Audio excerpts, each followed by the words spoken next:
Good evening, students. Yesterday we have seen, that is in our previous class, we have seen about waves. What actually a wave is? A wave is the disturbance that moves without the actual physical transfer of matter. And we also have came to know that waves represent transport of energy, and the pattern of disturbance gives the information of its propagation from one point to another. And then we have seen the classification of waves depending upon the medium, that is mechanical waves and electromagnetic waves.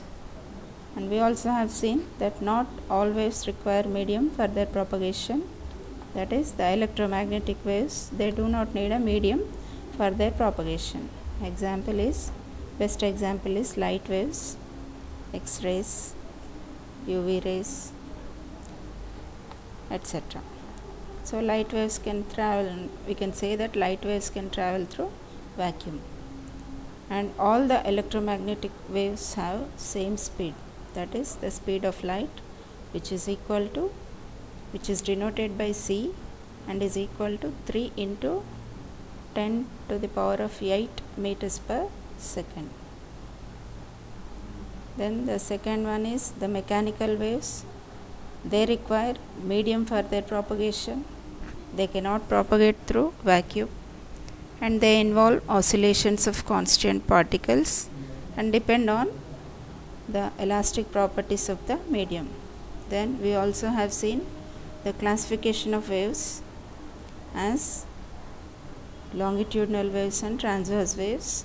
The longitudinal waves are the waves in which the oscillations take part in direction parallel to the wave motion, whereas in transverse waves the oscillations are perpendicular to the direction of motion. In today's class, let us try to see what a progressive wave is.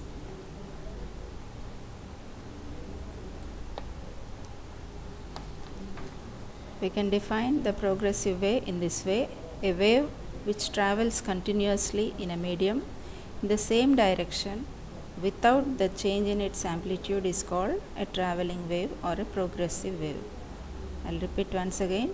A wave which travels continuously in a medium in the same direction without the change in its amplitude is called a travelling wave or a progressive wave. Now let us consider the example of a progressive wave on a string. I hope you know what a string is.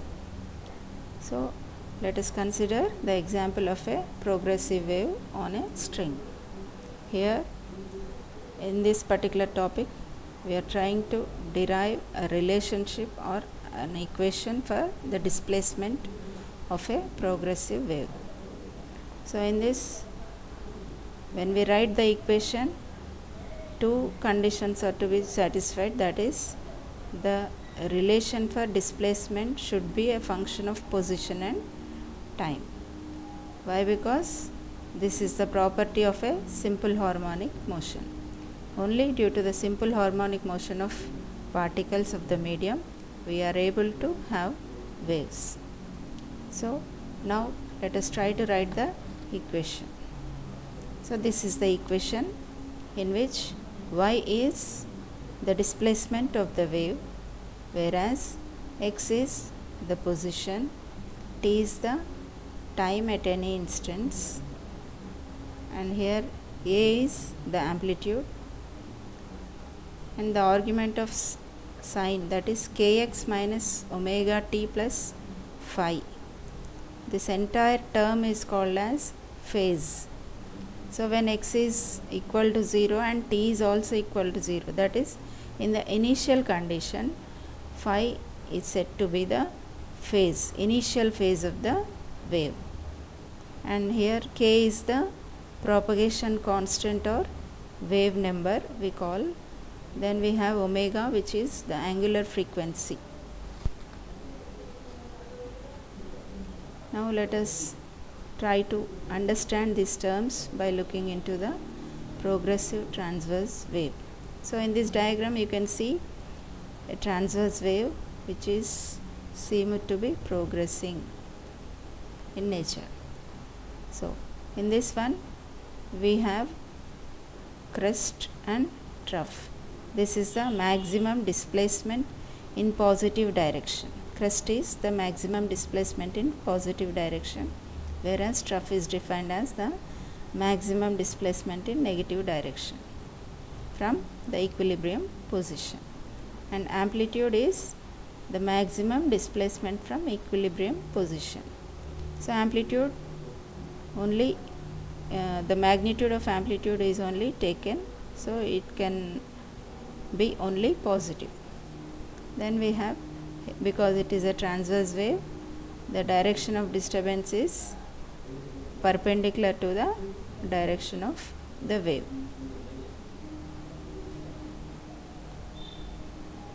Then in this you can see the parameters that completely described the wave are: A is the amplitude, phi is the phase, k is the wave number, omega is the angular frequency. So here you can see this one. Then let us try to understand each of these terms individually. So consider a sinusoidal graph which is shown in our previous diagram, this one. Let us consider this one. In this, the wave is traveling in the positive x direction. So already we have defined the point of maximum positive displacement is called a crest, and that of maximum negative displacement is called a trough. Then we define amplitude as, amplitude is the magnitude of maximum displacement of a particle in a wave from the equilibrium position.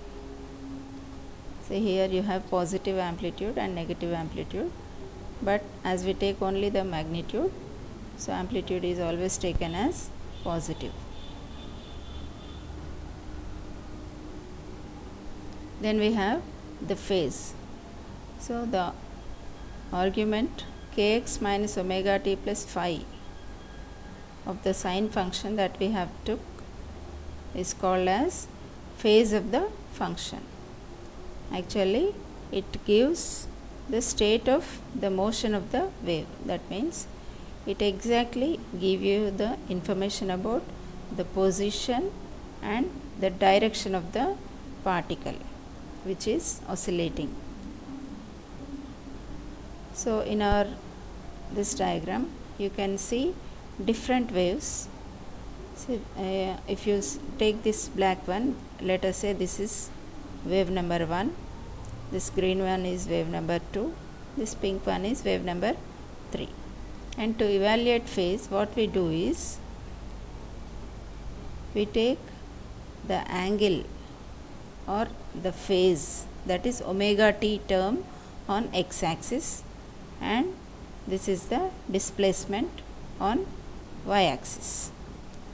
So if you take the angle for one complete wave, we take the angle to be 360 degrees. So from here to here it is 180 degrees, that is the positive half cycle is taken in 180 degrees and the negative half cycle is in between 180 degrees and 360 degrees. So this gives a complete wave. And now to evaluate the phase difference, what we do is we take the point on a wave which is at same phase. That is, if you consider one particular wave, we call it as phase, but if we compare 2 or 3 waves simultaneously, then we call that particular phase as a phase difference.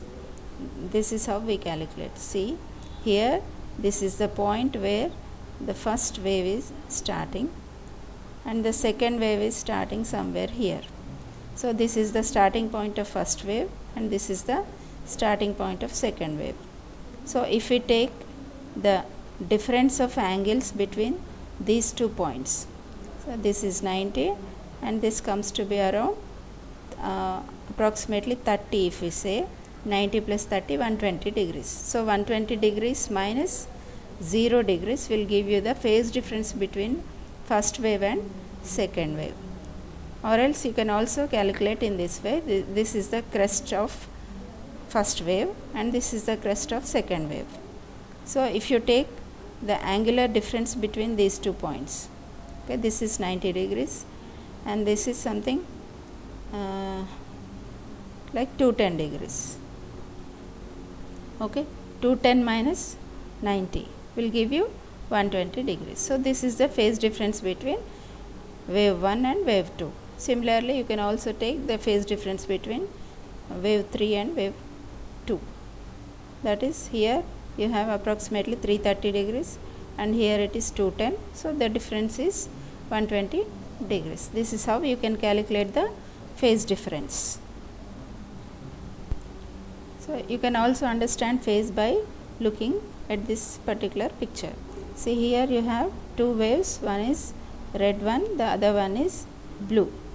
So to evaluate phase difference, you have to take the points on waves which are at the same phase. That is, see, in wave 1, this is the point where the positive half cycle is ending. Okay. In second wave, this is the point where the positive half cycle is ending.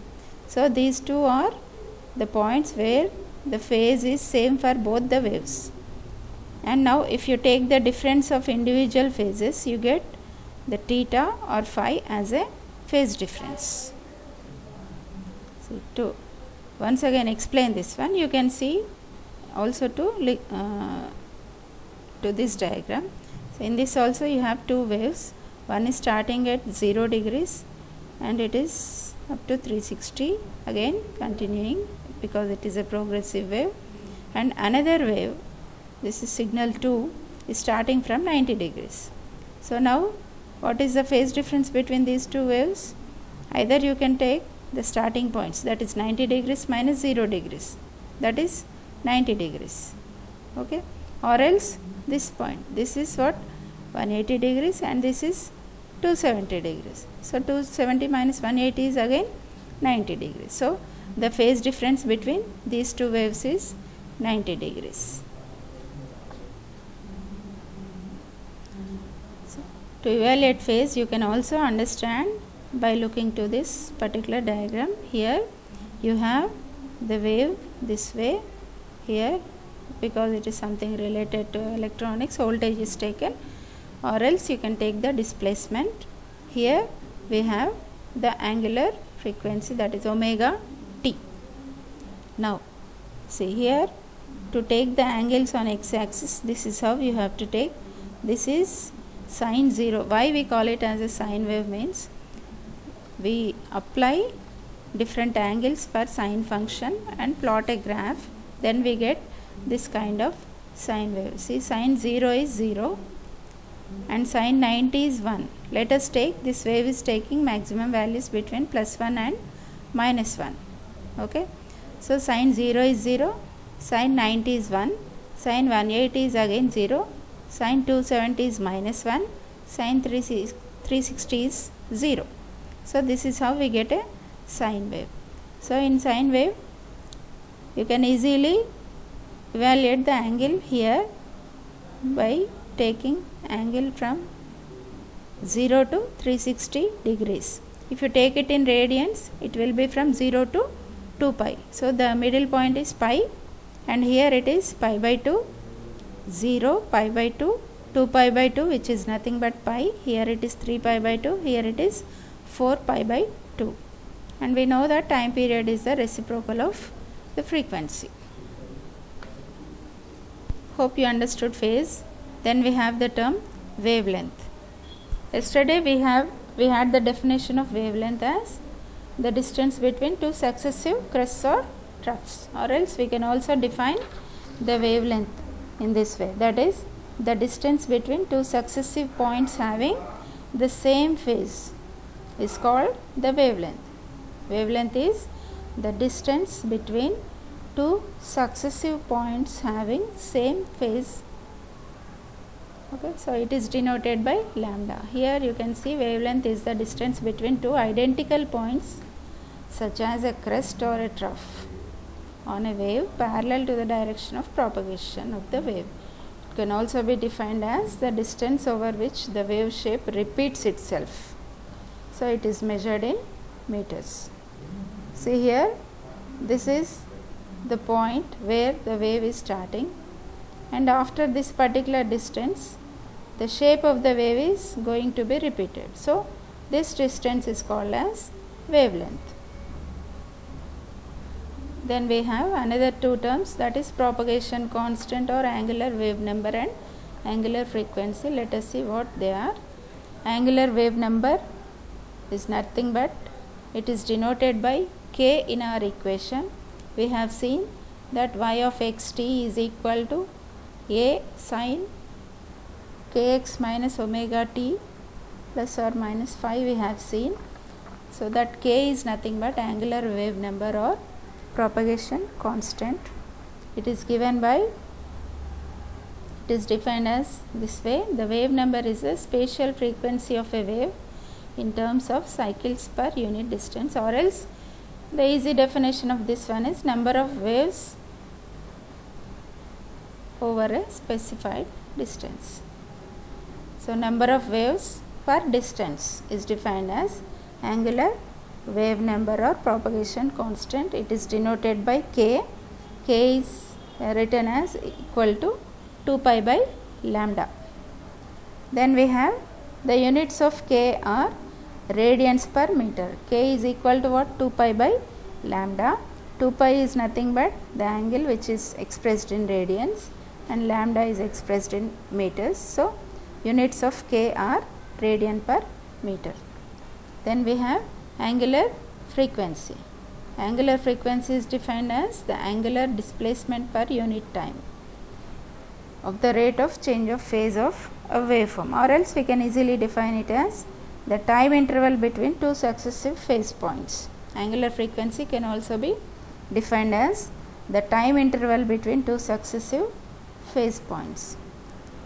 So the SI units of phase are angular frequency are radians per second. Here you can see omega is the angular frequency. This is equal to 2 pi by t. This is the time interval between two successive phase points. So omega is equal to 2 pi by t, and we know that 1 by t is nothing but frequency f or nu. So omega is equal to 2 pi nu or 2 pi f. Units are radians per second. Thank you.